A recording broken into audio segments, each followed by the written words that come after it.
So I talk too much on text. That's not the name of my story. I said I was coming from the doctor. Although I have been to the DR, my story is actually Senegal. That was the second text.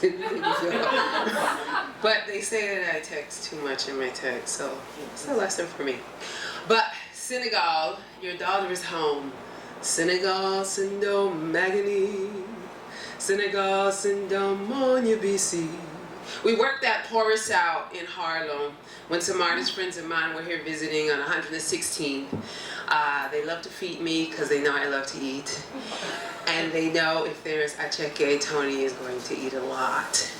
And we jammed this song out and we finally got a chance to record it. And so this idea of Senegal, your daughter is home, I have this connection with Senegal. And so I wanted to, I have a series of stories from a book that I've been writing for years that's not done. That this piece is adapted to.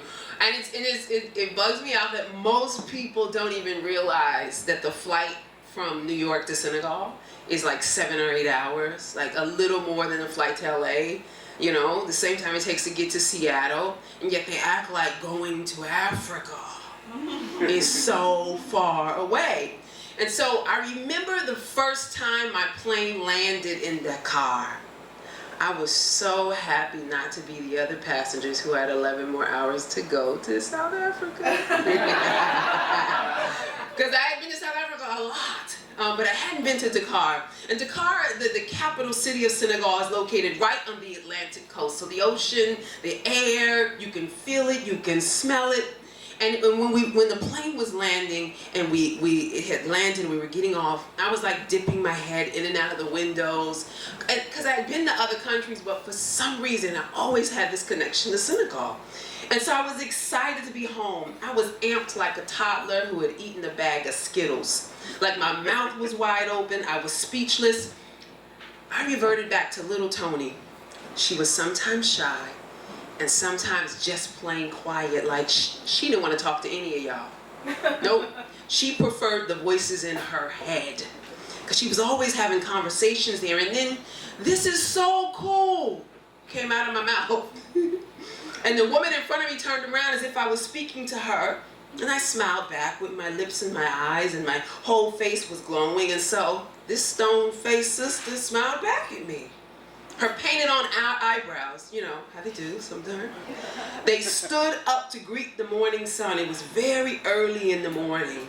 And we were there getting off the plane into the arrival terminal, and I kept talking to myself. Chill out, Toni. Be in the moment, Toni. Just enjoy this moment. But I hadn't been in the country 5 minutes before I was already beating myself up, wondering what had taken me so long to be here, to arrive here.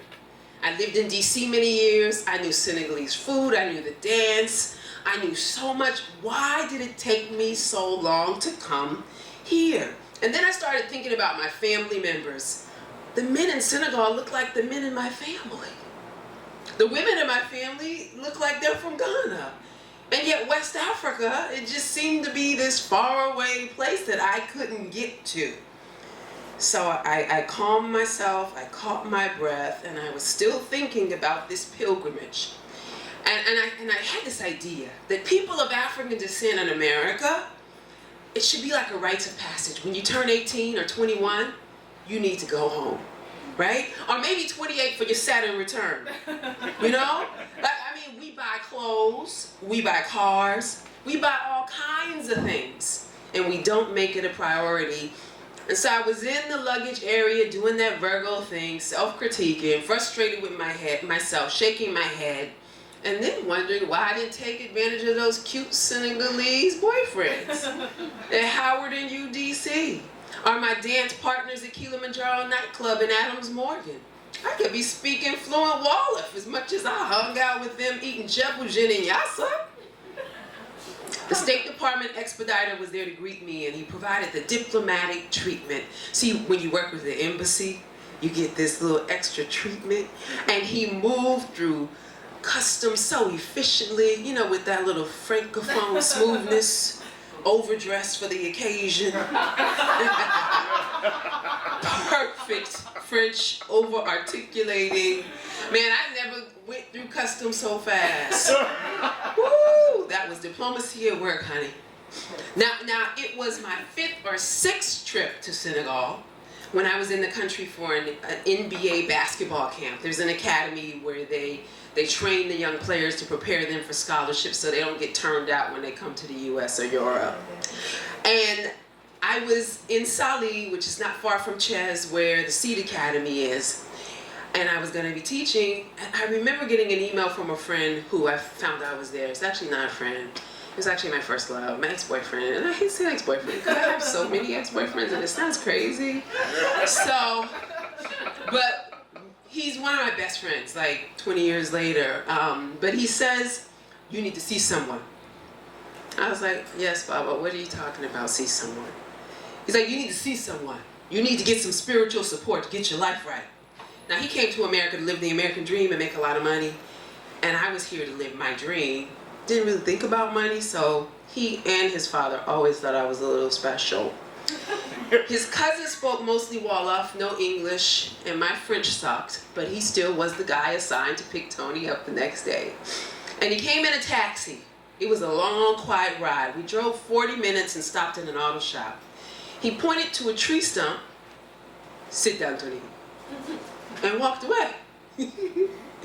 So I wasn't like, why am I sitting? Why am I sitting? Because he wouldn't understand me. So I sat down, and then across on the other side of the garage, there were 3 older men making a taya, the Senegalese tea. It's a very strong green, Chinese green tea. It's so strong they serve it in shot glasses. And this young woman brought me over some tea as if I could not say no to her offering, so I took it. And I drank random tea with random people. And they said, Toni, this is Teranga. This is hospitality. And you must just say thank you. So that's what I did. So his cousin shows back up with a car. We drive for another hour. He has a cup of coffee. I share a banana with him. And it must have been at least another hour before we drove through these little villages. And we parked. The woman of the house greets me and the little ones come out. They're like 8 little kids screaming, the girl from Brooklyn! The girl from Brooklyn! Now, it would be too complicated to explain. I'm from California. I live in Brooklyn now, okay. DC is more of a home than Brooklyn, but all right. And the son, his oldest son comes out. He's about 19 and he spoke really good English. And he walked us inside and he wanted us to wait in his bedroom. He really wanted to show off his posters of Tupac and Ice-T and Ice Cube. And I stared at them as if I had never seen them before. Then he pressed play on Public Enemy and A Tribe Called Quest and De La Soul. So he wanted the hip-hop ambassador to know he was hip-hop.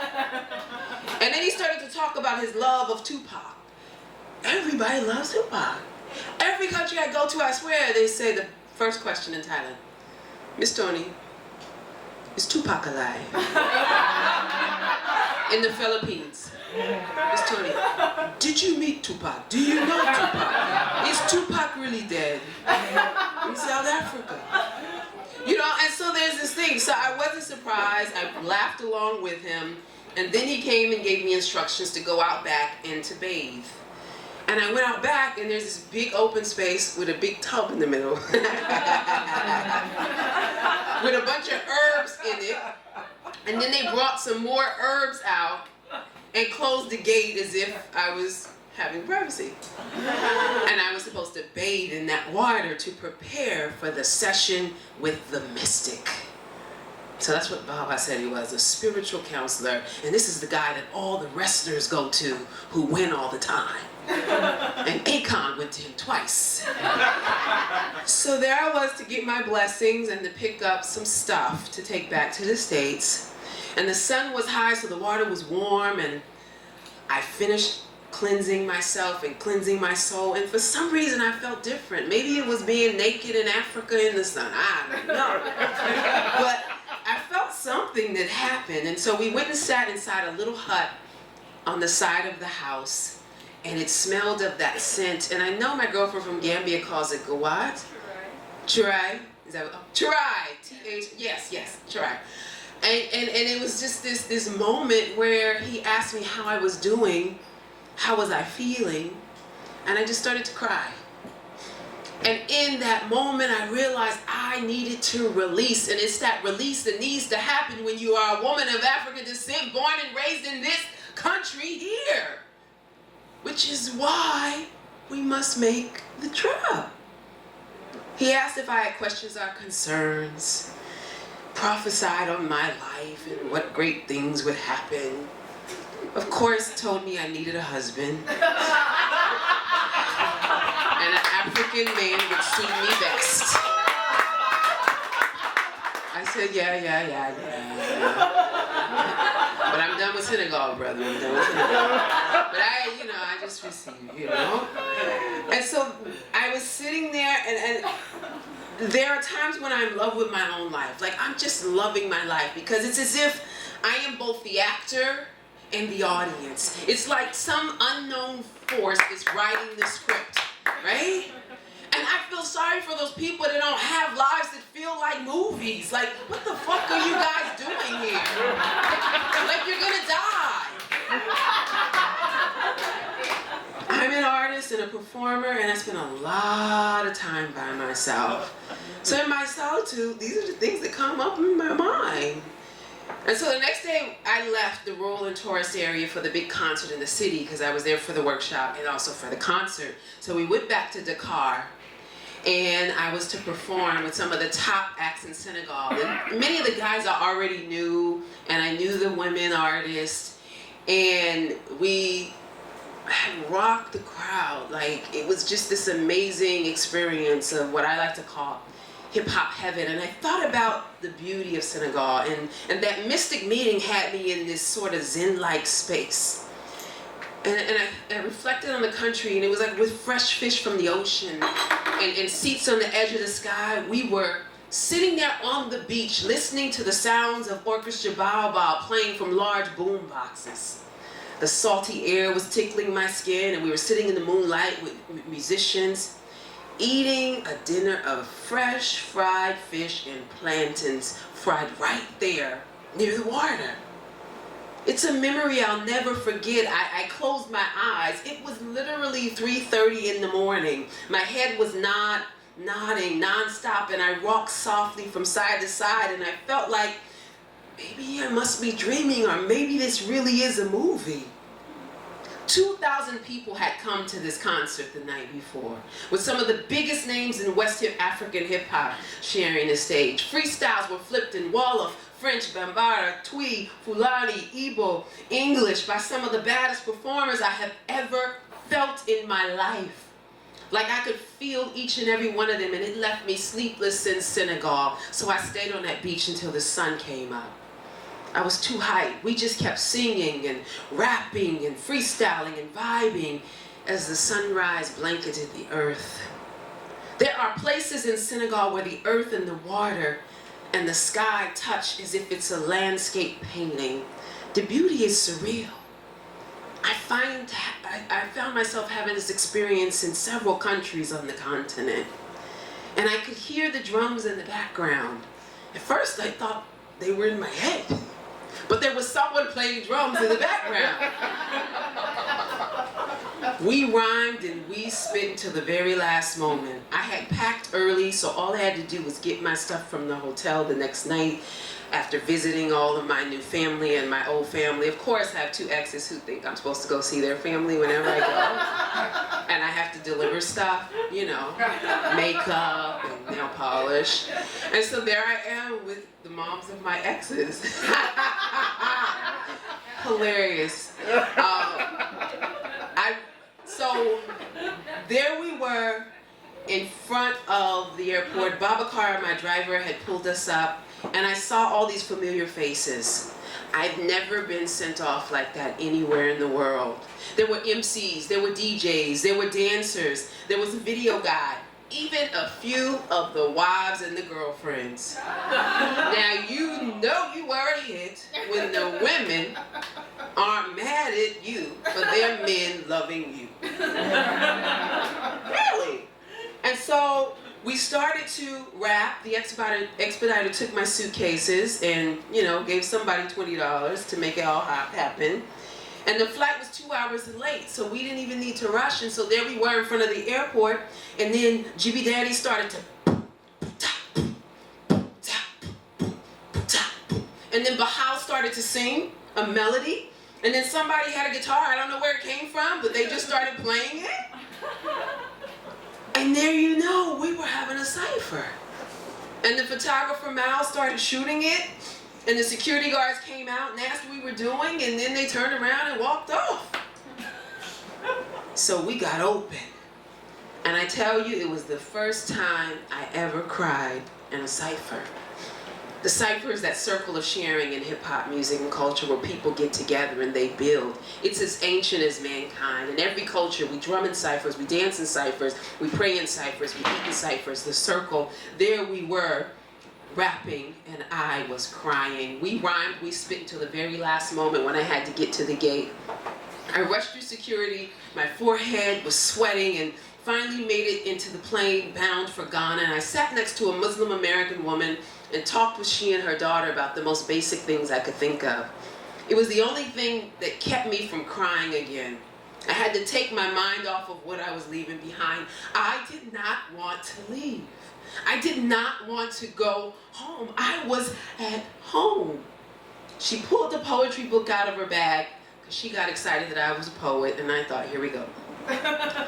But then she shared this poem by Nayyirah Waid that eloquently gives voice to my relationship to Mama Africa and why I say and I sing, Senegal, your daughter is home. It goes, I lost a whole continent from my memory. Unlike all other hyphenated Americans, my hyphen is made of blood.